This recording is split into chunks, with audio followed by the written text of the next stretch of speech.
Now this is where we are talking about balance and body language. This is where you learn about how your structure must be used to express certain aspects of your being. Support, articulation of the joints for good balance needs to know how to use your structure properly. Shoulders. Why are we looking at levels of shoulders? Because they carry the responsibility. When they are square, they will have balance, and then the occipital bone can hold itself straight so that the balance front, back, sideways, and every way, and the shoulders are the bar of the scale. The occipital bone and the neck is going to give you the level whether your head is in the correct point of this needle going up and holding your head level. Shoulder level. That's why we use shoulder level in our body analysis. We are going to explain all these things. You're going to be writing a test paper after this and filling in the blanks. So pay attention to all this. Hand open, fingers spread with thumbs up. Lift from the shoulder, not from the elbow. Why the shoulder? Stronger muscle. But Stronger muscle. That's the point. okay, muscles, but why from the shoulder? I just gave you the answer before I started. Because the point of balance. Point of balance where that limb should work with a point of balance. This is not a point of balance, this is the point of the ego. This is not the point of the balance. Point of balance is where the shoulders are. See those joints in the shoulders? That's the point of balance. The joint rotates up and outwards supportively when that shoulder works from the shoulder level, and you must move, all the articulation should become from this point of balance, because that's the point of balance that connects the neck and the head together. Try it. You see the word friend? Just try it. Feels so different. Without hitting the person on your side. Okay? Throw it out. Use the arms, feel it, sense it, that's where you got to move it from. And you move it from here, there is no balance because you can move it from here this way and that way. But this way you will feel is moving from the point of balance. Secondly, it's the strongest joint and the strongest muscles.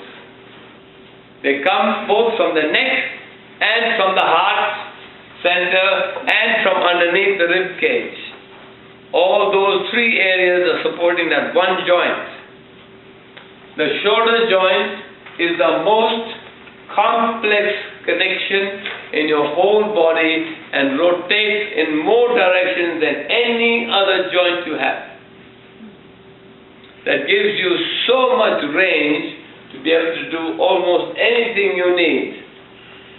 There's no other joint in the body that rotates so much and so free to rotate in so many directions.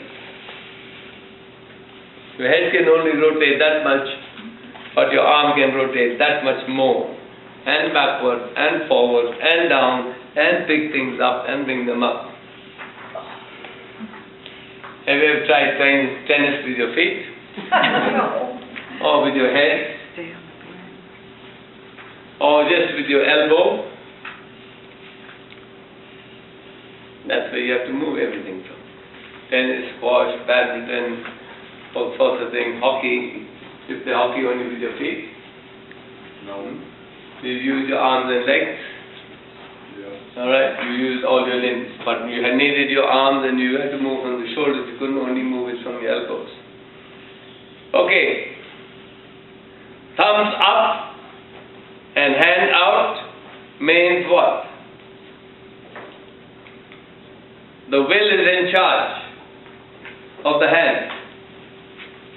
Thumbs down, the will is not in charge because it can't do much this way. You can only go downwards, it can't lift anything upwards. It has to lift it up this way. The thumb has to be up to lift it up. You can't lift it up this way. It's very weak, this one's much stronger. But the will must be willing to show up. Otherwise, if it doesn't show up, you can't lift it up. You got to lift it up this way. Anything you lift, you got to lift this way. If you lift it this way, this has to lift from the shoulder, and the thumb has to be out. The thumb can't be inside and lift.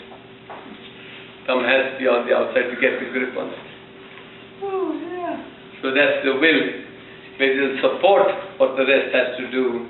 And the will finger goes right to the base to support everything the hand has to do, because it must be willing to do that. Otherwise it pulls it in and then you can't do it much. So as soon as you feel insecure, your thumb goes inside the hand. You watch this every day, all the time. You keep telling, pull that thumb out, open your hands up. Okay. Elbow and upper arm move outwards. Below elbows are outwards. Both elbows are above the waistline. Why is it called a waistline? Because that's the wasted part, because that's the narrowest part, that's the most powerful part. Look at the structure there. Where is the structure to support you at the waistline? Nothing. There is no structure. You just build muscles to become tough, but the structure isn't there to lift, tight, fix the muscles too. There you go. That's right at your waistline. Pardon? I didn't realize that. You didn't realize that. You My didn't know elbows are long, are just right at my waistline. I never knew that. that. Pardon? I didn't know that. Your What? elbows are just right there, tiny bit above my waistline. Yeah. And No. I'm long-waisted, I'm long-armed. Every move, no matter what it is, no, it has to lift it above the waistline. Lifting it below the waistline doesn't give it any power. It has to come above the waistline to use it, because otherwise this arm, this joint can't move. Anything you move now, while your arm is below the waistline, is not going to do much good. You can do a lot of sewing and knitting, but you can't do anything bigger or stronger than that. She said she didn't even know she had an elbow and a waistline. No, She didn't know her elbow was below her They were waistline. right there. No, that it matched. It matched my elbow and my waistline. How long, yeah, That's why they're there. That's why they're solar plexus. I didn't know that. Didn't you paint it yellow? I didn't connect it, no? Okay. It didn't get there. All right, now it's connected. Okay. You know, I had, she's a nurse. So what happens, look where the elbow falls, and you realize the elbow is in the soft tissue where the bones end, and the shoulder is connected where all the most powerful bones are. So anything when you gesture that way is a waist, because it's not coming above the waist. That's the waist area. What so happens with the waist? The truck comes along and takes it to the dump. Go to waist. Okay? Alright. Hand supportive lifting. Now if the hand is supporting, again the thumb has to be out. You can't support when the thumb is in. You can lift, but then you can't lift with the hand, you have to lift with the shoulder. You can't do anything with that hand if it is this way, unless you lift with the shoulder.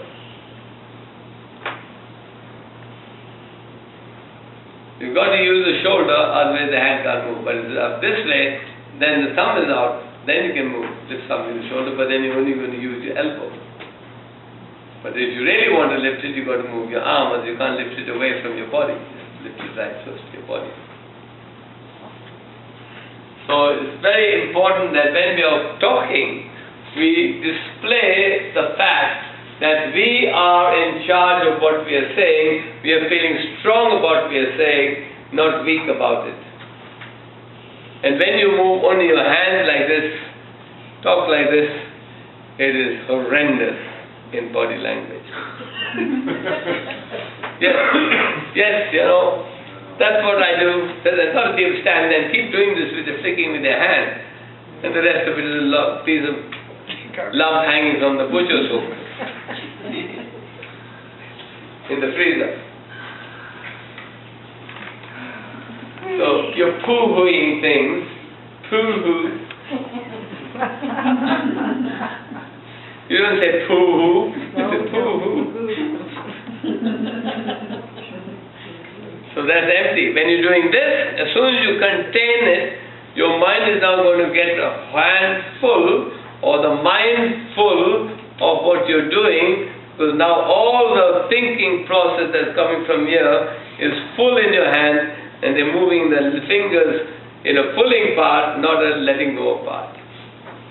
So as soon as the fingers start to curve, you're starting to think, because the mind says, come on, we've got to take a hold of this and really show them what they've got.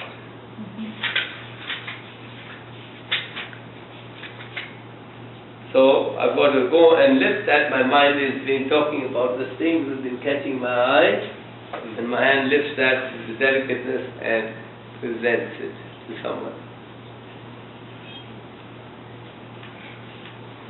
Okay.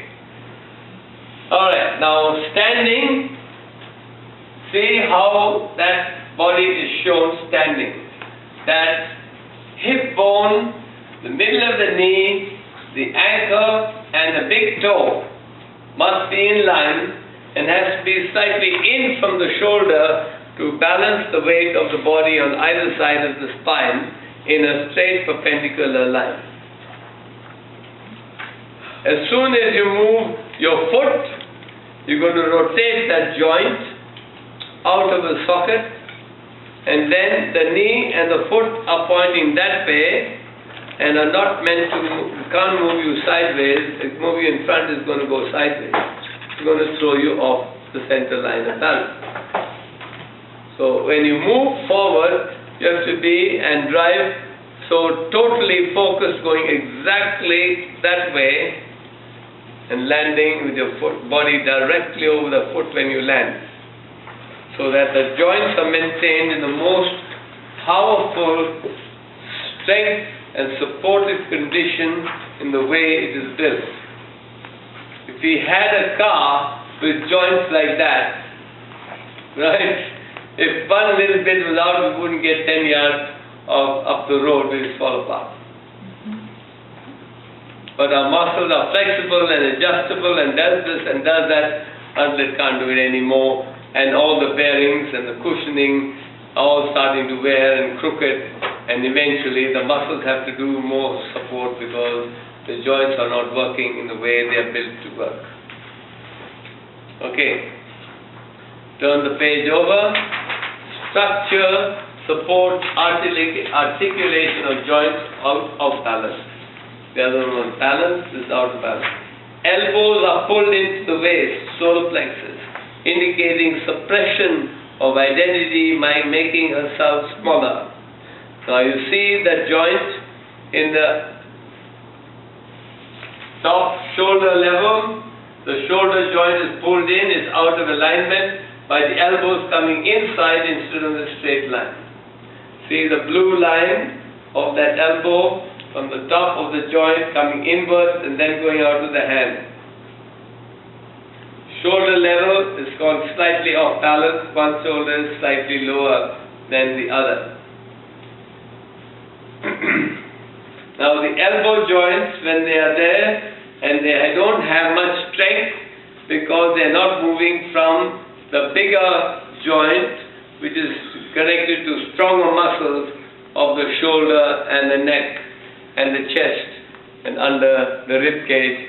There's no support there, so they have to operate just with the muscle of the bicep and just move like that. There's no more help coming from that in many other places. And when it is below the waist, narrow chest indicates sense of insecurity, love and nurturing was insufficient early in your age. So right from early in the age, you kept your arms close and tight because of circumstances that may not be so conducive to a nourishing, open life. So you tended to pull in, and then the arms and elbows are close to you, your waist is bigger, your hips are bigger than your waist because they are waist smaller line, this is a bigger line, your shoulders are bigger, then your elbows grow like that, keeping it close to your body. If they let them hang, They could never grow like that because they just grow through gravity. The muscles will automatically, the bones will automatically pull the muscle equally on both sides if your hand was straightened by your side. It can't grow this way, and it is hanging this way. But when you do it this way, then you are letting your energy out because you're not using your energy from here, you're using it from down here. Then you can compress all this chest cavity, all the muscles here are demobilized. The strong muscles are demobilized, immobilizing the smallest and weakest muscles in your whole arm, showing that your identity now has given up to take charge of your body, and your mind is taking charge. Your mind is not even there to tell the joints what it should do properly. So it just does what bone does. Bone thinks it should do because it's not connected up with the rest of the body.